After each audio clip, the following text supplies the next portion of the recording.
The night my father told me to leave, he didn't raise his voice. He didn't need to. He looked at me, Melissa King, his daughter, and said, "You'll never command respect. You're not built for it." He closed the door before I could breathe a word. Behind him, my mother stayed still, eyes down, as if silence could make her safe. That was the night I learned love can sound like an order. And 20 years later, at my sister's wedding, that same man had to stand and salute me. The envelope lay on my desk, white and perfect, the kind of letter that pretends to bring peace but carries something else. The handwriting was smooth, careful, familiar enough to freeze me for a heartbeat. Madison King. I hadn't seen that name in 20 years. I didn't have to open it to know what waited inside, but I did anyway. A soft scent of roses drifted out, tangled with something colder. Pity. Inside was a silver-embossed card. "It's been long enough. Maybe it's time." No warmth, no apology, just civility wrapped in expensive stationery. Typical Madison, always graceful when it cost her nothing. The morning light over Newport was sharp and clean, but it couldn't cut through the heaviness in my chest. I stared out the window, past the harbor, back into a memory I'd spent 2 decades out running. The last time I'd heard her voice, it came from a porch I was no longer welcome to stand on. I'd kept walking, straight into the kind of life where respect had to be earned, not handed down with a family name. Now they wanted me back, not for reconciliation, but for appearances. Charleston loved its traditions, and nothing ruined a wedding like a missing sister.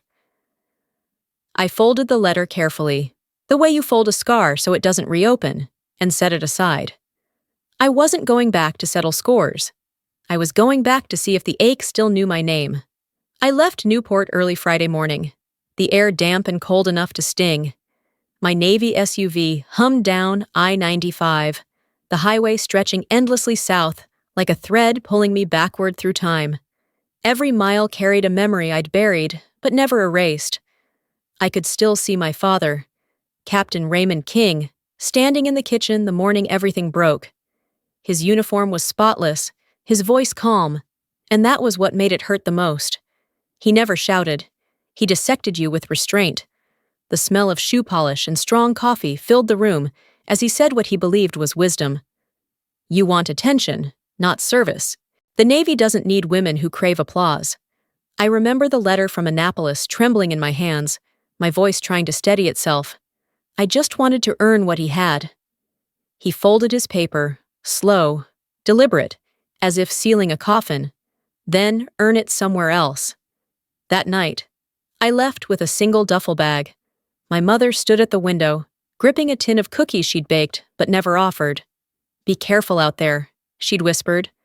20 years later, the cookies were crumbs in a metal box I still kept, proof that love had once existed, even if courage hadn't.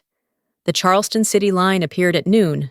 The sky was bright, the river calm, but my chest grew heavier with every sign that told me I was home. The town hadn't changed, only I had. The phone buzzed beside me, an email from headquarters. Promotion consideration, Vice Admiral, Melissa King. I stared at the words, feeling nothing. I didn't come back to show rank. I came for closure. At a red light, I opened the hotel's event app, scrolling through the guest list for Madison's wedding. My eyes stopped cold. Lieutenant Blake Anderson. The name punched through the years. Djibouti. Operation Tidal Veil. A young voice over comms. Command Angel. "We're trapped." I shut the screen and let the silence settle. The world was small, and sometimes it chose the exact moment to repay its debts. The red brick house by the Cooper River looked exactly as it had the day I left. Time hadn't moved an inch. The wooden door creaked when I pushed it open, the sound sharp enough to scrape against memory. The air inside smelled of polished leather, tobacco, and the faint echo of old authority. He was there, seated in his worn leather chair, back straight, eyes still razor-sharp. Age had carved lines into his face, but not softened him. "Still pretending that uniform fits," he said, his tone part sarcasm, part command. I looked around the room. The framed family photo on the wall behind him had been trimmed cleanly. My image cut away. I smiled faintly. It fits better than your approval ever did. He didn't flinch. The post lay folded on the coffee table, beside a cup of black coffee gone cold. Even time obeyed him here. I broke the silence first. "How's Madison?" "Happy," he said. "Engaged to a good Navy man. You'll see him soon." I told him I'd heard. He looked up, the faintest hint of a smirk. "Just behave. Don't make it about you." The words almost made me laugh. 2 decades later, and he still believed I needed a spotlight. Sunlight spilled through the window, glinting off the river. I realized I hadn't come back for forgiveness.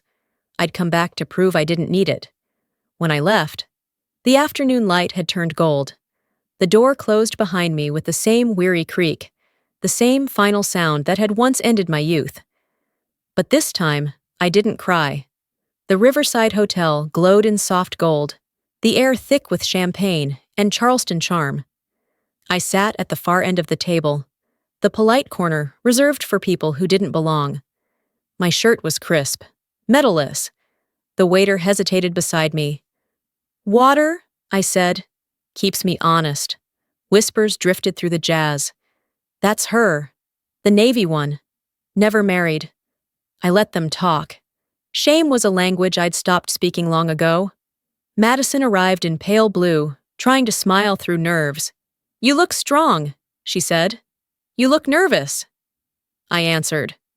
Her eyes flicked toward our father near the podium, Captain Raymond King, still commanding attention without a word. When asked for his drink, he didn't look up. "Scotch. Neat. Same as always." The room fell silent. Madison lifted her glass. "To family, old and new." Her voice trembled. My father stood, adjusting his tie like a man reporting for duty. "Family is where we learn service," he said. "Some of us serve. Others perform."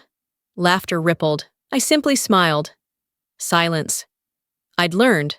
Carried more weight than argument. When the dinner ended, Lieutenant Blake Anderson approached. "Were you ever in Djibouti?" he asked quietly. "Operation Tidal Veil. Someone's voice saved us. It was yours." I met his eyes. I was the ops commander. "Then I owe you my life," he said. "Does Madison know?" I asked. "Not yet. Let me handle that, tomorrow." As I walked out, jazz fading behind me, my father's voice followed, low, cutting. "Some medals are polished lies." He still didn't understand. Some honors aren't polished at all. They're earned in silence. Charleston woke under a veil of fog. I drove to the cemetery, the lavender in my hands, trembling like breath. My mother's stone read, "Evelyn King." She waited in silence. I placed the flowers and stayed there until I heard Madison's voice. "I shouldn't have come." "Neither should I said. She pulled a faded envelope from her purse. "It's from Mom. She wrote it before she died, inside." Her handwriting wavered. "If I had been braver, I would have followed you out that door." Silence isn't peace, it's decay. My throat closed. "Why now?" "Because Dad told me to destroy it," Madison whispered. "I couldn't. He wants you to sign something, the house, the inheritance, so that's why you wanted me here." "No, at first. Maybe. But Blake said you were coming, and I thought we could fix things. Peace isn't a family project." I said, "It's something you practice." She cried softly.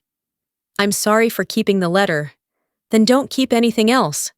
When I reached the car, a military jeep idled across the road. Blake sat inside, eyes steady, hand raised in a quiet salute. I nodded back. Tomorrow, everything would change. Charleston blazed under sunlight, the air thick with salt and expectation. Saint Philip stood bright on Meeting Street, bells striking steady, like a heartbeat I couldn't ignore. I arrived early, my white uniform pressed, ribbons small and quiet, reminders of where I'd been. Inside, the organ swelled, the stained glass scattered red and blue light across my shoulder like old scars turned into color. I sat in the back, calm, unseen. The priest smiled warmly. We're honored to have Captain Melissa King with us today. The title hung a moment before my father's voice cut through. Rear Admiral, only if she believes it. Laughter trickled down the pews. I straightened my back, the first thing he ever taught me, using his own lesson to rise above him. Madison entered, radiant and trembling. For a heartbeat, she looked like the little girl who used to hide beside me. Then she turned away, all grace and composure. Light rippled across the floor, soft and sharp at once. A man near my father whispered, "Didn't your daughter serve too?" My father's answer carried easily. "Serve?" she commanded from a desk. "Not the same thing." The words burned, but I didn't move. If he'd ever heard explosions through a headset, he'd know how wrong he was. When Madison spoke her vows, her eyes flicked to me. Blake held her hand, but his gaze didn't leave mine. The bells rang, the crowd rose. I stepped outside into the wind off the river. Charleston shone, bright and quiet before the storm. The Cooper Hall glittered against the water, its walls of glass reflecting gold. Jazz drifted through Fly Me to the Moon. I sat at the edge, where I could see everything. My father presided at the head table, posture flawless, eyes scanning like he was still commanding a fleet. He rose for a toast. "Family is service," he said. "Some of us learn it early, others confuse it with pride." The room froze. Madison's smile trembled. I set down my glass. Silent. The pause stretched until his voice broke under it. A young officer whispered near him, "Is that your daughter?" "A phase." My father replied, "Every family has one." My stomach turned cold. Still, I lifted my fork and cut my cake with measured calm. Then Blake stood, microphone in hand. "There's someone here tonight who deserves recognition." Madison's eyes widened. He gently pulled away. "This woman led us through storms most of you couldn't imagine." He turned to me. "Admiral Melissa King, ma'am. You saved my team during Operation Tidal Veil." A groomsman, then another, rose and saluted. The sound of chairs scraped like surf. My father sat frozen, color drained. Madison wept. I stood, returned the salute, and the room erupted, not in noise, but in reverence. When the music returned, Madison came to me, whispering through tears, "You saved him, and me too." I smiled faintly. Someone had to stand first. The gold light from the chandeliers shimmered across my uniform, catching on the edges of white fabric and small, unshowy ribbons. I stayed standing in the middle of the hall, the room holding its breath around me. Blake's voice carried through the silence, steady and reverent. For 15 years. She never told anyone. She didn't need to, because the people who lived because of her. We remember. One SEAL rose first, his hand snapping to a salute. Another followed, then another. The sound of chairs scraping the floor echoed like distant thunder.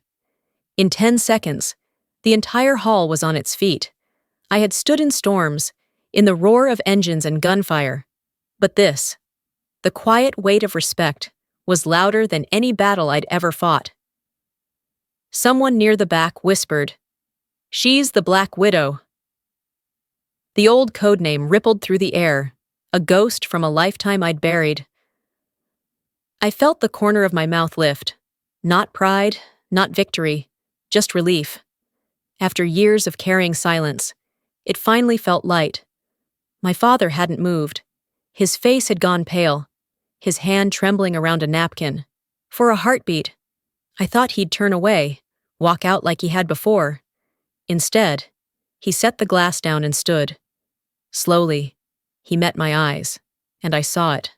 The collapse of certainty, the surrender of a man who'd built walls out of command. I straightened, lifted my hand to salute. He returned it. The movement, careful, imperfect, but whole.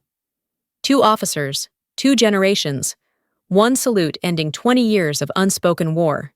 The applause began softly, like rain against metal, spreading through the room. Blake handed me the microphone. "Would you like to say something, ma'am?" I looked at the faces before me, tearful, astonished, quiet. No, I said calmly. Everything's already been said. I placed the microphone down and returned to my seat. Madison's hand found mine, trembling. You didn't have to come. I did, I told her. Not for them. For me. Outside, beyond the glass walls. The Cooper River shimmered under the moonlight, still, vast, and finally at peace, just like the part of me that had been waiting to exhale. Charleston was quiet under the street lamps, their light stretching long and thin across the wet pavement. I drove slowly along the river road until the red brick house appeared through the haze. The porch light was on. After 20 years, that single bulb glowed not for anyone returning, but for something still standing. I parked, stepped out into the warm night, and climbed the old steps. My knuckles tapped the wood twice. Knock, knock. From inside came the sound of slow footsteps, measured and familiar. The door opened. My father stood there, no tie, sleeves rolled up, the stiffness gone from his shoulders. His face looked smaller somehow, the lines deeper, the certainty softer. I made coffee, he said. Then I'll sit. I answered. We took our places at the kitchen table, the same one where everything had broken 2 decades ago. The faint scent of shoe polish still lingered, now mixed with fresh coffee. Between us lay the morning paper, still folded, untouched, as if time itself had paused here. He spoke first, his voice rough. I shouldn't have said those things tonight. You said them 20 years ago, I told him. Tonight just gave them a microphone. Silence stretched. I looked at his hands, thin, veined, trembling slightly. He asked, Were you ever scared? Every time, I said. But I moved anyway. He exhaled, a long, uneven breath. I told myself I was protecting you when I pushed you out. You were protecting your story, I said. That story cost all of us. He nodded faintly, but we're still here.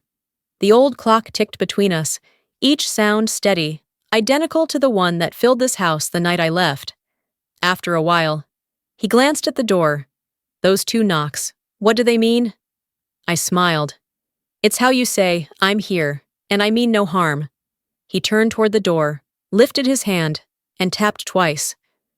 Knock, knock, I'm here, he repeated softly. And I mean no harm.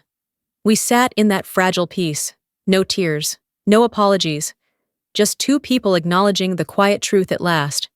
Before I left, he rose, walked to the wall, and stared at the family photo. The cut frame was still there, the empty corner where I used to be. He opened a drawer, pulled out the missing piece, and carefully taped it back. Time to put it back, he murmured. Respect starts closest to your hands, I said, and stood. When I stepped outside, the porch light glowed steady above me. It didn't call me home. It simply stayed lit, warm, patient, and enough to keep the darkness from closing in. Dawn stretched across the Cooper River, soft and golden, the kind of light that forgives. My footsteps fell steady against the boardwalk, each one tracing the same path my father once walked beside me, teaching me to swim in these waters. The air was cool, salted with memory, but lighter now, no heaviness, no ghosts pressing on my chest, only breath, only rhythm, only peace. The phone buzzed in my pocket, a small vibration that broke the quiet. I slowed, pulled it out, and read the message glowing against the morning sky. Vice Admiral appointment confirmed. Congratulations, Admiral King. For a moment, I just stood there, watching the river move beneath the bridge. No rush of pride, no surge of tears, just a quiet smile that came from somewhere deep, where closure finally lives. I didn't forward the message. I didn't tell anyone. Some victories don't need an audience. Last night, before sleep, I'd opened my old leather journal, the one that's followed me through deployments and silence, and written, Respect isn't inherited, it's earned and maintained. Now, standing beneath a sky turning rose and blue, I added a single line, and sometimes, it's restored quietly, one knock at a time. The first sunlight touched the river, scattering in long ribbons across the water. Charleston woke slowly, the sounds of gulls and car engines folding into the hum of a city that had both broken me and built me again. I inhaled deeply, filling my lungs with the air that once felt stolen from me. People ask what revenge feels like. I thought, it feels like this, breathing easy in the same town that once took your air. I started running again, crossing the bridge, the river shimmering beneath. Every stride felt lighter, as if the past had loosened its grip one breath at a time. The wind moved through my hair, carrying the scent of salt and sunlight. No eyes on me, no applause, no need for validation. I didn't need forgiveness or acknowledgement. I didn't need to be seen to know I was whole. The town that once silenced me now echoed only with calm, the sound of waves against the shore, the rhythm of a heart finally at rest. And as I crossed the last stretch of the bridge, the light widened around me, steady and clear. For the first time in my life, I didn't feel watched or judged. I just felt still. And in that stillness, I knew I had won.